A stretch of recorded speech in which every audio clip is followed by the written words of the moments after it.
नारायणं नमस्कृत्य नरं चैव नरोत्तमं देवीं सरस्वतीं व्यासं ततो जयमुदीरये। बोल हरिवंश महापुराण की जय।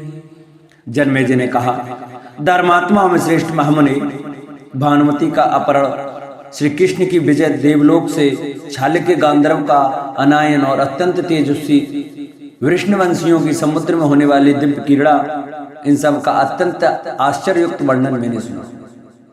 मुनि, निकुंभ वध का वर्णन करते समय आपने वज्रनाभ के वध की चर्चा की थी।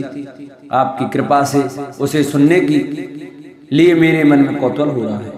वैशंपायन जी कहते हैं, नरेश्वर रत्नंदन, मैं प्रसन्नता पूर्वक तुम्हें वज्रनाभ के वध का वृतांत बतलाऊंगा, साथ ही प्रद्युम्न और सांब की विजय का भी वर्णन करूंगा। नरेंद्र वज्रनाभ नाम से विख्यात महान असुर निश्चय ही युद्ध में विजय पाने वाला था। एक समय उसने मेरु पर्वत के शिखर पर बड़ी भारी तपस्या की। उसकी तपस्या से मां तेजस्वी लोक पितामह ब्रह्मा जी बहुत संतुष्ट हुए।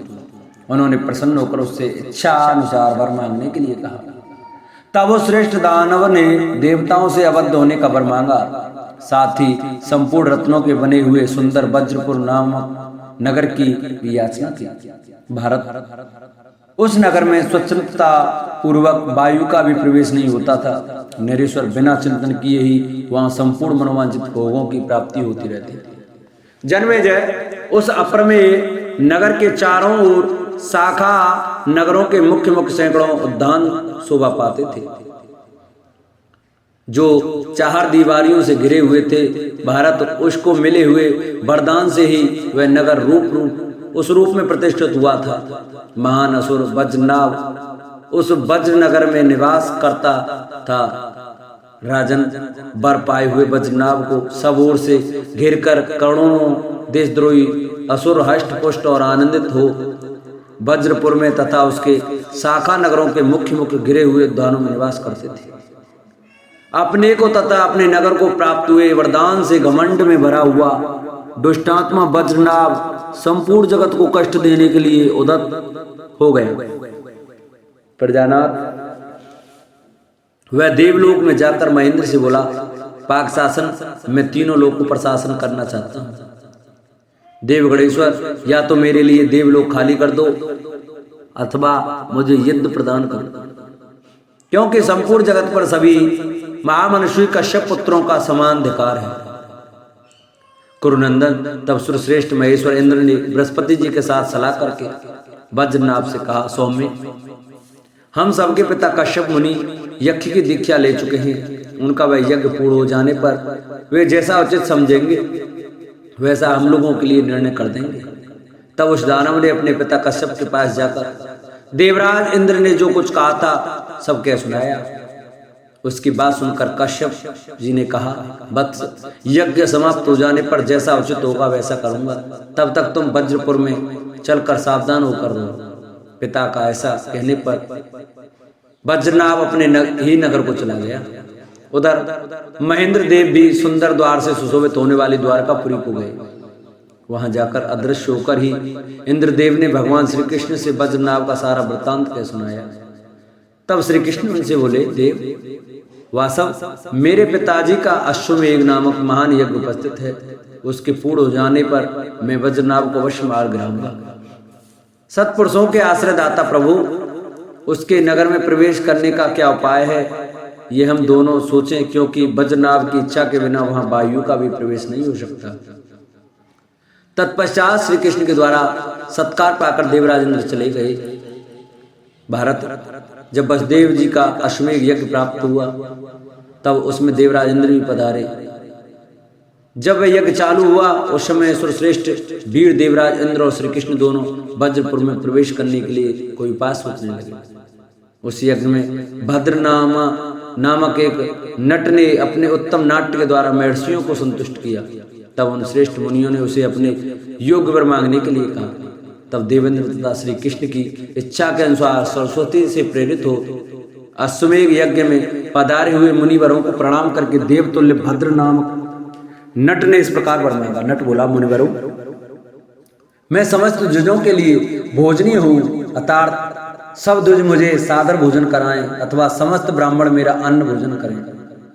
सातों दीपों से युक्त इस संपूर्ण पृथ्वी पर मैं विचरण कर सकूं, आकाश में चलने फिरने की उत्कृष्ट शक्ति मुझे प्राप्त हो, मैं विशेष शक्तिशाली रहकर स्थावर जंगम सभी प्राणियों के लिए अवध्य हूं। जो मर गया है, जीवित है अथवा जो भविष्य रूप से मेरे द्वारा तत्काल उत्पन्न किया गया है, ऐसे लोगों में से जिस जिसके वेश में मैं कहीं प्रवेश करना चाहूं, मैं बाधों सहित ठीक वैसा ही हो जाऊं। जरा और रोग मुझे छू न सके, मुझ पर ऋषि मुनि तथा अन्य लोगों की नित्य निरंतर संतुष्ट रहे। नरेश्वर तब ब्राह्मणों ने एवं मस्तु कहकर उस नट को अभीष्ट वरदान दे दिया। तब से वह देवोपम शक्तिशाली नट सातों दीपों वाली पृथ्वी पर विचरण करता रहता है। वह दानवेंद्रों के नगरों में तथा उत्तर कुरु, भद्राश्व, केतुमाल तथा कालाम्र द्वीपों में घूमा करता था। वह बरपाया हुआ लोकवीर महानट सभी पर्वों पर यादवों से अलंकृत द्वारकापुरी में आया करता था।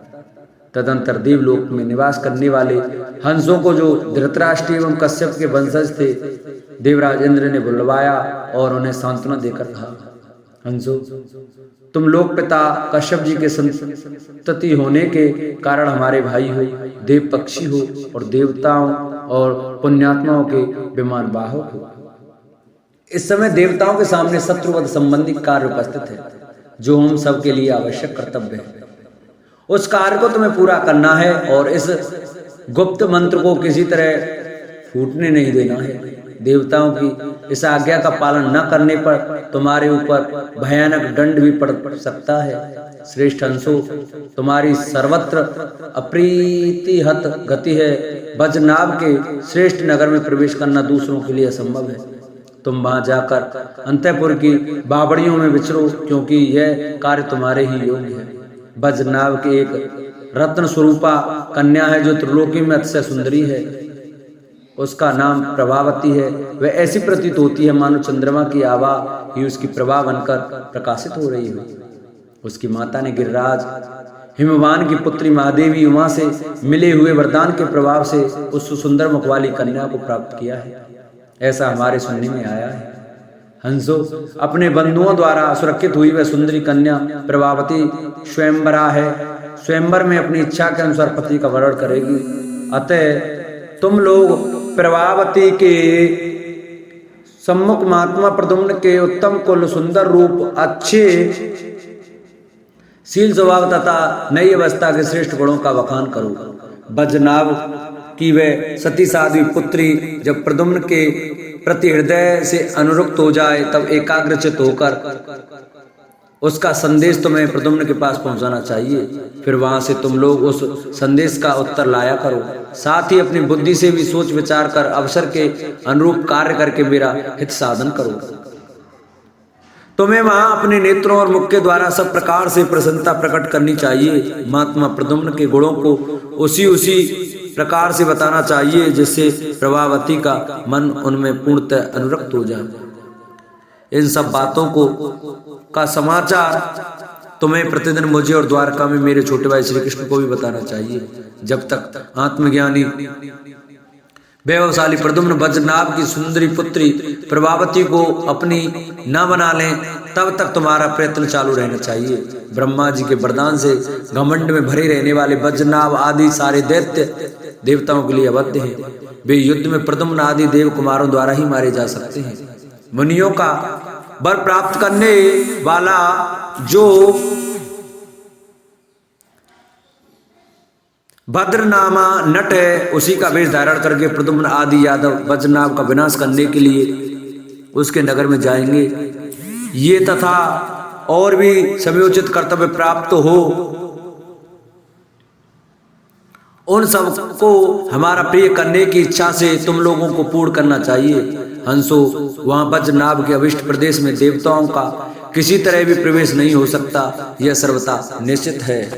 कुल हरिवंश महापुराण की जय। इस प्रकार से हरिवंश महापुराण के अंतर्गत विष्णु पर्व में वज्रनाभ वध के विषय प्रसंग में 44वां अध्याय पूरा हुआ। बोल हरिवंश महापुराण की जय। जिन भक्तों को हमारी हरिवंश महापुराण की यह कथा अच्छी लगी हो वो हमारी वीडियो को ज़्यादा से ज़्यादा शेयर करें, जिससे और भी भक्त हमारी ये कथा श्रवण कर सकें। जिन्होंने अभी तक हमारे चैनल को सब्सक्राइब नहीं किया वो चैनल को सब्सक्राइब करें, वीडियो को लाइक करें और कमेंट में ओम नमो भगवते वासुदेवाय राधे राधे अवश्य लिखें।